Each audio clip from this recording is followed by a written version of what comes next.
Bismillahirrahmanirrahim. Assalamualaikum warahmatullahi wabarakatuh. Alhamdulillahirabbil alamin wassalatu wassalamu ala asrofil anbiya'i mursalin nabiyina Muhammadin wa alihi washabihi wasallam. Amma ba'd. Mari kita senantiasa memanjatkan puji dan syukur kita kepada Allah Subhanahu wa taala yang telah memberikan begitu banyak nikmat kepada kita. Di antaranya nikmat yang paling pokok adalah nikmat iman, nikmat Islam. Kemudian yang sering kita lupakan adalah nikmat sehat dan nikmat kesempatan sehingga kita bisa berkumpul pada pagi hari ini dalam keadaan sehat walafiat.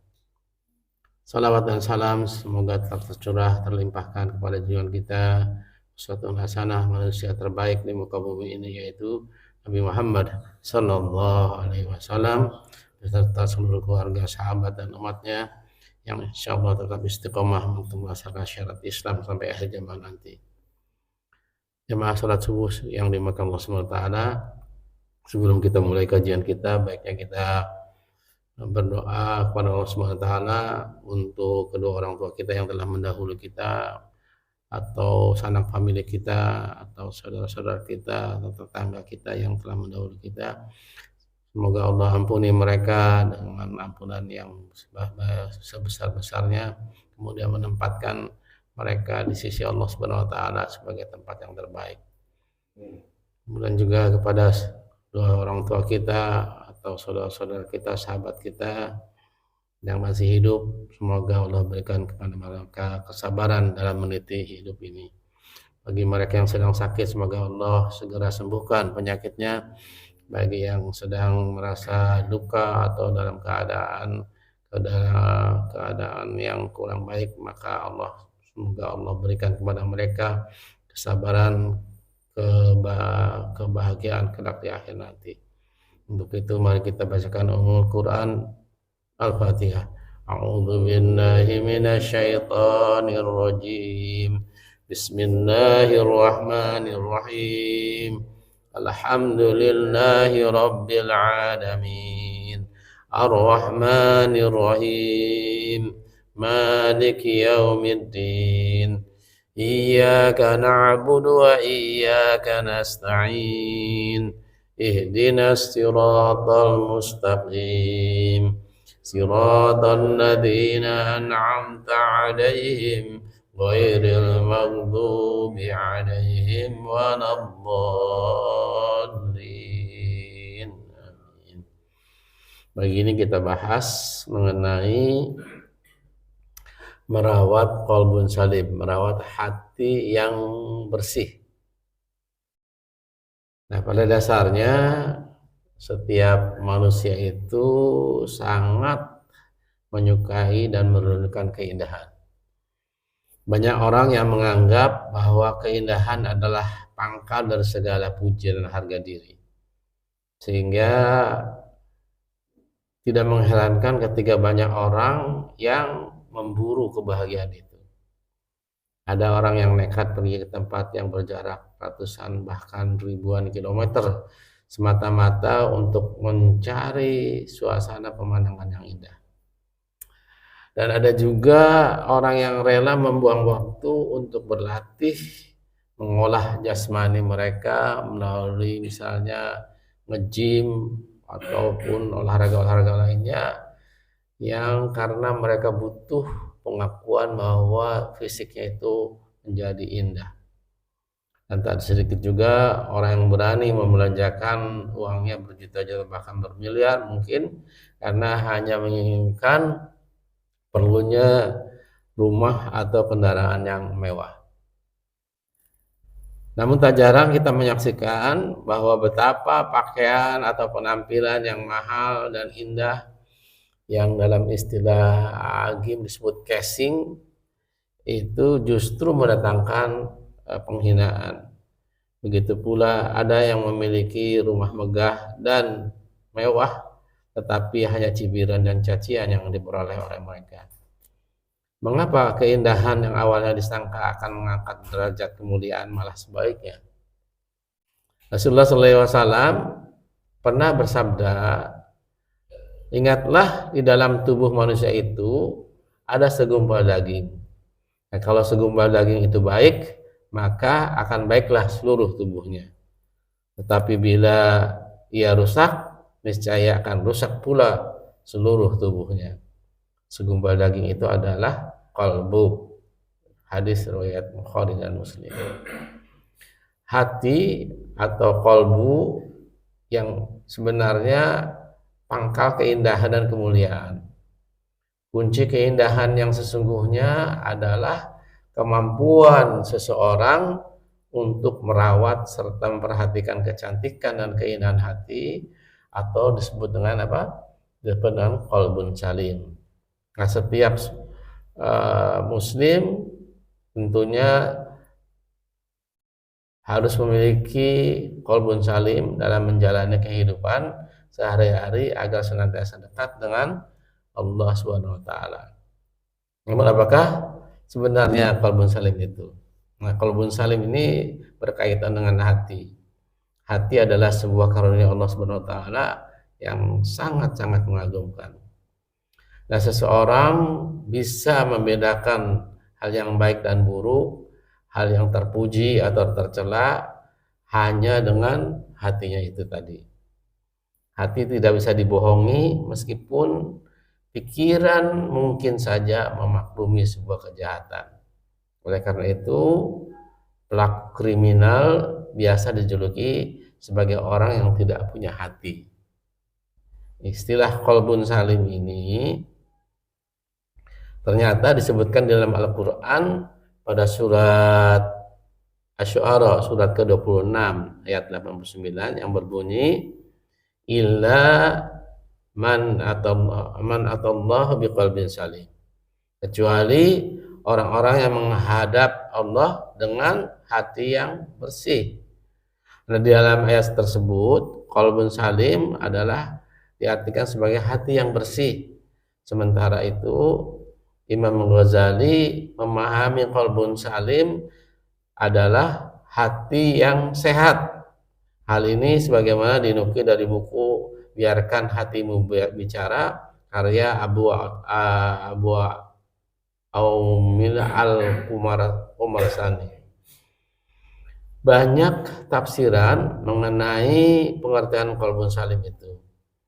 Menurut Ibnu Jarir atau Bari misalnya, ia mengatakan bahwa pengertian qalbun salim adalah hati yang selamat, yakni selamat dari meragukan keesaan Allah Subhanahu wa taala serta kebangkitan umat manusia dari alam kubur nanti dengan hati yang baik. Sementara itu menurut Imam Qatadah mendefinisikan qalbun salim itu sebagai hati yang tidak menyekutukan Allah Subhanahu wa taala. Sedangkan menurut Ad-Dahhak, qalbun salim itu diartikan sebagai hati yang ikhlas, hati yang senantiasa mengharap keikhlasan dari Allah Subhanahu wa taala. Pendapat Al-Mujahid mengartikan qalbun salim itu sebagai kondisi atau keadaan hati yang sudah terbebas dari keraguan terhadap kebenaran, terutama kebenaran yang berasal dari Allah Subhanahu wa taala dan Rasulnya Muhammad sallallahu alaihi wasallam. Apa kriteria atau ciri-ciri dari qalbun salim itu? Yang pertama, orang yang memiliki qalbun salim senantiasa takut kepada Allah Subhanahu wa taala dan azabnya. Ciri-ciri seseorang memiliki qalbun salim itu, hati yang baik adalah dirinya selalu memiliki rasa takut kepada Allah Subhanahu wa taala dan juga terhadap siksaan atau azab dari Allah Subhanahu wa taala. Dengan demikian, orang yang memiliki hati yang bersih atau qalbun salim itu, ia akan terhindar dari prasangka buruk dan tentunya perbuatan tercela yang akan menjerumuskannya kepada neraka. Ciri qalbun salim yang kedua adalah niat ikhlas kepada Allah Subhanahu wa taala. Ikhlas karena Allah Subhanahu wa taala inilah yang menyebabkan dirinya melangkahkan kakinya dalam ibadah ketika berniat untuk taqarrub atau mendekatkan diri kepada Allah Subhanahu wa taala. Dan inilah merupakan ciri kedua dari qalbun salim. Orang dengan qalbun salim itu juga tidak meninggalkan maksiat kecuali untuk mencari ridha Allah Subhanahu wa taala. Kemudian ciri selanjutnya dari qalbun salim itu adalah memiliki rasa cinta yang amat mendalam kepada Allah Subhanahu wa taala sehingga dirinya akan selalu berbuat kebaikan. Ia akan selalu mencintai ketaatan serta melakukan semua perintah dan larangan dari Allah Subhanahu wa taala. Sekarang bagaimana cara merawat atau mencapai qalbun salim itu? Qalbun salim ini bukanlah sebuah keadaan yang dengan sendirinya muncul. Sebaliknya, qalbun salim ada jika seseorang mau mengusahakannya ke arah itu. Terus caranya bagaimana? Yang pertama, dia berdoa. Cara yang pertama dan paling mudah adalah dengan berdoa kepada Allah Subhanahu wa taala, sang pemilik hati dan yang membolak-balikan hati. Maka Rasulullah SAW sudah mengajarkan kepada umatnya sebuah doa agar memiliki qalbun salim, yaitu ya muqallibal qulub sabbit qalbi ala dinik. Wahai zat yang maha membolak-balikan hati, teguhkanlah hatimu di atas agamamu. Ini doa yang diajarkan oleh Rasulullah SAW untuk memiliki hati yang bersih atau qalbun salim. Ya muqallibal qulub sabbit qalbi ala dinik. Kemudian yang kedua, cara untuk mendapatkan qalbun salim yang selanjutnya adalah dengan menjaga diri dari lingkungan yang tidak baik, yang berpotensi untuk mengarahkan dirinya kepada hal-hal yang buruk. Karena manusia itu berpotensi terhadap keburukan, tapi juga ketaatan kepada Allah Subhanahu wa taala. Sebagaimana Allah Subhanahu wa taala berfirman dalam surat Asy-Syam, surat ke-91 ayat ke-8 yang bunyinya fa'alhamaha fujuraha wa taqwaha. Maka dia mengilhamkan kepadanya jalan kejahatan dan ketakwaannya. Demikian pula nafsu manusia yang senantiasa mendorong kepada keburukan atau kemaksiatan. Sebagaimana Allah SWT sampaikan dalam surat Yusuf, surat ke-12 ayat 53 yang disampaikan bahwa wa ma ubara'u nafsi inna nafsi la amarat bisu'i ila ma rahiman rabbiya ila rabbi ghafurur rahim. Inna rabbi ghafurur rahim. Dan aku, maksudnya Yusuf, tidak mengatakan diriku bebas dari kesalahan, karena sesungguhnya nafsu itu selalu mendorong kepada kejahatan, kecuali nafsu yang diberi rahmat oleh Allah Subhanahu wa taala, dan sesungguhnya Tuhanku Maha Pengampun, Maha Penyayang. Maka sebisanya bahwa seseorang harus menjauhi segala kemungkinan yang mengajak dirinya terjerumus ke dalam kemaksiatan. Jika terpaksa terjebak dalam situasi tersebut, maka ia harus banyak mengingat Allah dengan senantiasa berzikir. Karena dengan berzikir maka hati ini menjadi tenang. Kemudian cara untuk mendapatkan qalbun salim yang lainnya adalah dengan mencari ilmu sebanyak-banyaknya, terutama ilmu agama. Nah, kumpul-kumpul kita di sini niatkan dengan setulus hati bahwa kita sedang mencari ilmu karena Allah Subhanahu wa taala. Nah, ilmu agama inilah semakin banyak yang kita miliki, maka akan semakin tenang pula bagi kita semua ini.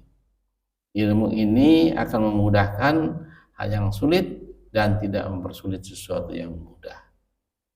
Ilmu agama inilah yang akan mendekatkan kita kepada Allah Subhanahu wa taala sebagai pemilik hati. Selanjutnya, cara mendapatkan qalbun salim yang keempat adalah dengan mengamalkan ilmu-ilmu, terutama ilmu agama yang sudah kita dapat di dalam kehidupan sehari-hari agar tentunya dapat dirasakan manfaatnya. Semakin mengamalkan ilmu yang dimiliki, maka akan semakin bersih isi hati seseorang. Ilmu ini bagaikan sapu yang menyapu kotoran-kotoran yang bersarang di dalam hati kita. Dengan ilmu yang kita amalkan ini, maka tentunya sedikit demi sedikit hati yang kotor akan menjadi bersih karena semuanya disapu oleh ilmu-ilmu yang kita miliki. Selanjutnya adalah selalu berbuat baik. Tentu akan dapat mengantarkan kita untuk lebih dekat kepada Allah Subhanahu wa taala. Berbuat baik kepada orang lain akan membuat mereka merasa senang berada di sekitar orang tersebut. Sehingga ketika seseorang sudah merasa senang, maka saat itu pula hatinya akan terasa bersih dan saleh. Yang selanjutnya, hati yang bersih ini adalah dengan melakukan hal yang benar. Melakukan hal yang benar adalah ketika seseorang mengamalkan ilmunya untuk berbuat baik kepada orang lain. Berbuat baik kepada diri sendiri dan tentunya hanya untuk mencari ridho Allah Subhanahu wa taala semata. Ketika seseorang sudah melakukan perbuatan yang benar menurut Allah Subhanahu wa taala dan syariat Islam, maka tentu saja Allah Subhanahu wa taala akan membantu untuk membersihkan hati orang tersebut sehingga menjadi qalbun salim, menjadi hati yang bersih. Ada perilaku-perilaku yang dapat mencerminkan qalbun salim, yaitu orang yang senantiasa menuntut ilmu, terutama ilmu agama dengan baik dan tanpa lelah sampai akhir hayatnya, sehingga dia memiliki karakter atau ciri menjadi orang yang berhati baik. Kemudian ilmu-ilmu dipahami, kemudian diterapkan dalam kehidupan sehari-hari, sehingga dirinya bisa membedakan mana hal yang baik dan benar menurut mata Allah Subhanahu wa taala dan selalu mengamalkan hal yang baik tersebut, serta tentunya sekaligus untuk menjauhi seluruh larangan-larangan yang Allah sudah tetapkan. Contoh tindakan yang akan dilakukan oleh seseorang yang memiliki qalbun salim adalah selalu dia membela orang yang terzalimi, selalu menentang ketidakbenaran, selalu menjauhi maksiat, selalu mendekatkan diri kepada Allah Subhanahu wa taala dan selalu menjalani perintah-perintahnya dan sekaligus menjauhi seluruh larang-larangannya. Inilah perilaku-perilaku yang seyogyanya kita harus terapkan untuk mendapatkan hati yang bersih. Semuanya kembali kepada kita, apakah kita akan mendapatkan hati yang bersih atau sebaliknya menjadi hati yang sakit atau qalbun marid atau malah hati yang mati atau qalbun mayyit. Nah, dalam Imam Ghazali menyebutkan adalah pembagian hati itu menjadi 3. Pembagian hati yang pertama adalah qalbun salim, yang kedua adalah qalbun marid atau hati yang sakit, dan yang ketiga adalah qalbun mayyit, hati yang mati yang tidak bisa diapa-apakan karena semuanya sudah tertutup. Rasulullah SAW menyampaikan bahwa dalam hati manusia itu ketika dosa-dosa ada di dalam dirinya, maka hatinya itu tertutup oleh noktah atau noda-noda hitam. Noda-noda hitam inilah yang harus dibersihkan agar jangan sampai berkarat. Jangan sampai berkarat ini karena noda-nodanya sudah meliputi atau menutupi sehingga nur atau cahaya Allah tidak bisa kita terima.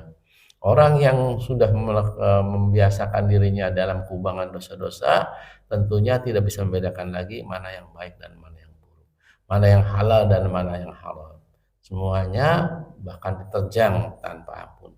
Bahkan yang subhat sekalipun yang kita ragu-ragu di dalamnya apakah ini halal atau haram, mereka selalu terjang. Karena apa?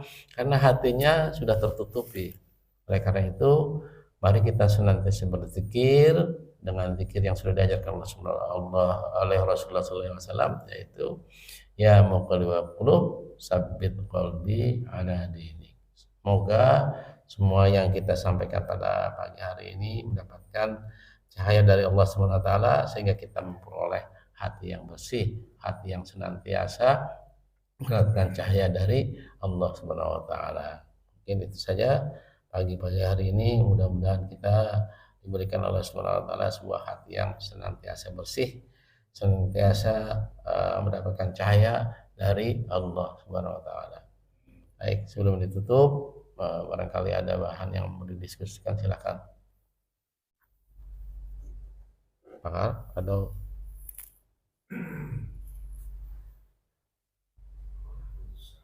yang kedua, kalau misalnya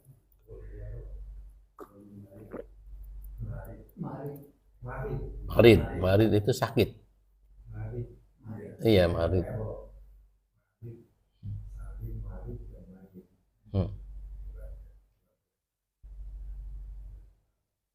Saya melihat yang ingin menggaris bawah ini mencapai kehidupan yang bahagia. Tentunya bagaimana kita mempunyai hati yang senang dan kita mempunyai hati yang tenang, senang dan tenang. Karena orang tidak mungkin akan senang, tidak akan tercapai ketenangan kalau kita tidak senang. Dan kita tidak mungkin melakukan sesuatu kalau kita membenci sesuatu.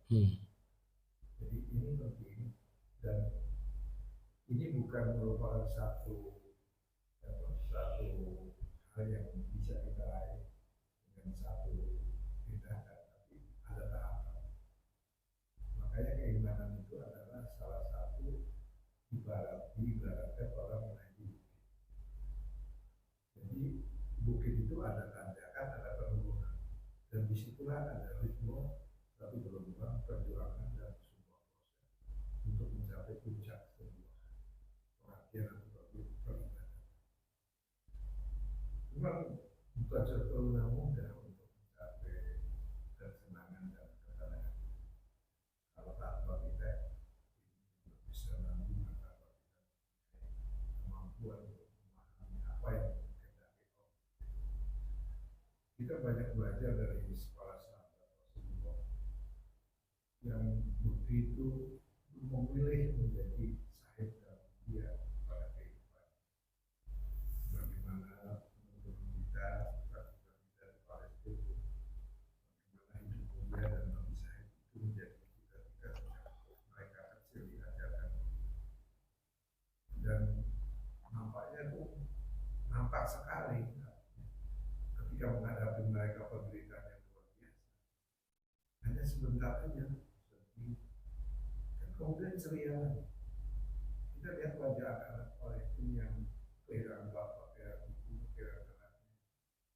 Begitu mempunyai ketenangan yang luar biasa di dalam menghadapi sebetulnya orang lain akan melihat itu suatu bencana yang menyakitkan, yang menyedihkan. Dan barangkali ini juga skenario Allah untuk menarik simpati dari hati manusia yang ada di dunia seluruh dunia. Sekarang kita bisa melihat perkembangan Islam di seluruh negara ini. Mereka berbondong-bondong bersahadat hanya karena melihat agresi-agresi Israel yang begitu kencang, sehingga menarik simpati mereka. Kenapa begitu utuhnya Palestina di dalam menghadapi kekejaman Israel? Di Argentina, di Tokyo yang istilahnya orang Jepang, tokoh Islam luar biasa. Kan di negeri Inggris sendiri, di New York sendiri, semua. Makanya kadang-kadang saya sebagai orang Islam turunan, kadang-kadang merasa ini mereka bisa mendapatkan Islam dengan rasa senang dan ketenangan dari dialog-dialog para ulama. Saya bisa menyimpulkan ketika mereka ini apa sih yang mendorong dia untuk memasuki Islam? Ini sederhana, saya merasa bahagia ketika saya bersyahadat dan saya merasa Tuhan. Jadi saya kembali lagi kepada proses keimanan itu sendiri, yaitu kayak naik. Mari kita belajar dengan tahapan-tahapan. Allah mengajarkan kepada Rasulullah melalui Iqra, membaca ya, setelah membaca apa lagi? Kalau ini sebuah proses. Kalau membaca kita harusnya sih memahami gitu apa yang dibaca. Ini yang merupakan kekurangan besar daripada kita. Saya ingat tahun 75 membaca terjemahan Quran itu jarang. Kitab yang dikeluarkan hanya pertama-tama itu dari Departemen Agama mengeluarkan terjemahan Al-Quran dan terjemahan tahun 75 itu. Dan saya mencari Al-Quran yang ada terjemahannya itu karangan Muhammad Yunus, salah satu ustadz di ujung barat. Pak Yusuf itu dulu pendakwah di Afrika, terus kembali lagi ke baru saya baca itu. Tadinya kalau mencari terjemahan Al-Quran itu susah sekali. Kalau sekarang tuh wah hampir semua sudah ada. Bahkan saya pernah ditempelin sama kayak di sini kayak Pak Ahmad itu, maksudnya masjid orang salah satu waktu di kami. Ketika saya tanyakan ayat demi ayat tentang terjemahannya, dia malah ngotot gitu. Kafir kamu nanti gitu. Kalau saya pengen tahu apa maknanya, apa pahamannya gitu. Saya ditempelin, tapi saya menganggap peristiwa ini adalah satu barokah. Ditempelin Ustaz barangkali merupakan berkait juga artinya kecintaan saya terhadap Islam itu semakin bertambah. Keinginan untuk sholat, keinginan alhamdulillah. Jadi begitu Pak. Ternyata puncak dari sebuah perjalanan keimanan itu adalah bagaimana untuk mencapai keikhlasan. Karena hanya orang yang mendapatkan ketenangan adalah jiwa kita iman. Kalau kita ini masih dibebani oleh satu perasaan tertentu, artinya kita masih rasanya berat, ya jelas kita bagaimana kita mau ikhlas. Itu puncaknya loh, puncak dari sebuah perjalanan ibadah. Orang akan tenang. Kalau baikkan bagaimana masih ada hitung-hitungan apa pahalanya, berapa ininya. Tapi kalau orang ikhlas kan kata pendapat kayak tukang parkir ya pada atau istilah kalau apa jadi Indonesia ibarat kita lagi BAB losor aja begitu, udah nggak dipikir lagi. Itu aja. Baik, terima kasih atas tambahan keterangan dari Pak Artono. Memang keikhlasan itu adalah puncak dari mendapatkan sesuatu dari Allah Subhanahu wa taala. Karena dengan keikhlasan itulah Allah akan menilai kita setiap aktivitas kita. Tanpa keikhlasan ini barangkali yang akan menjadikan kita memburu sesuatu yang tidak pada akhirnya akan memenuhi kekecewaan. Seperti misalnya di dalam dunia bekerja, misalnya ketika sang pemimpin atau pimpinan kita memberikan penilaian kepada kita kurang baik, kalau kita tidak bekerja karena keikhlasan, pasti akan menuai kekecewaan. Oleh karena itu, mari kita niatkan segala sesuatunya dengan penuh keikhlasan, hanya mengharap ridho dari Allah Subhanahu wa taala. Supaya apa? Supaya ketika kita tidak tercapai terhadap sesuatu itu, kita tidak pernah kecewa, tidak pernah merasa bahwa Allah meninggalkan kita. Di dalam surat Asyam ya kalau nggak salah, di sana disebutkan fa'amal insanu idza mabtalahu rabbuhu fakramah wa na'ammah fa yaqulu rabbi akramah. Jadi ketika orang diberikan oleh Subhanahu wa taala keleluasaan rezeki, keleluasaan kemewahan gitu, orang itu akan mengatakan, wah Allah ini memberikan karunia kepadaku. Tetapi di ayat selanjutnya, fa'amal insanu idza mabtalahu rabbuhu fa'akramahu na'am. Jadi ketika Allah Subhanahu wa taala memberikan kepada kita kekurangan segala macam, lalu orang itu mengeluh gitu. Mengeluh bahwa Allah sudah meninggalkan saya. Nah, ini karena ketidakikhlasan. Jadi orang yang senantiasa berbuat ikhlas, melakukan aktivitasnya hanya mengharap keridhaan dari Allah Subhanahu wa taala, tentunya akan mendapatkan dari Allah Subhanahu wa taala pahala yang berlimpah. Di samping itu ada ketenangan jiwa. Kita pagi hari ini kita bahas mengenai qalbun salim ini adalah dalam rangka kita untuk mendekatkan taqarrub kepada Allah Subhanahu wa taala. Supaya apa? Supaya kita tidak pernah kecewa terhadap apa yang sudah disampaikan Allah Subhanahu wa taala. Demikian saja barangkali, mudah-mudahan bermanfaat. Kita tutup dengan doa kepada majelis. Subhanaka Allahumma bihamdika asyhadu an la ilaha illa anta astaghfiruka wa atubu ilaik. Assalamualaikum warahmatullahi wabarakatuh.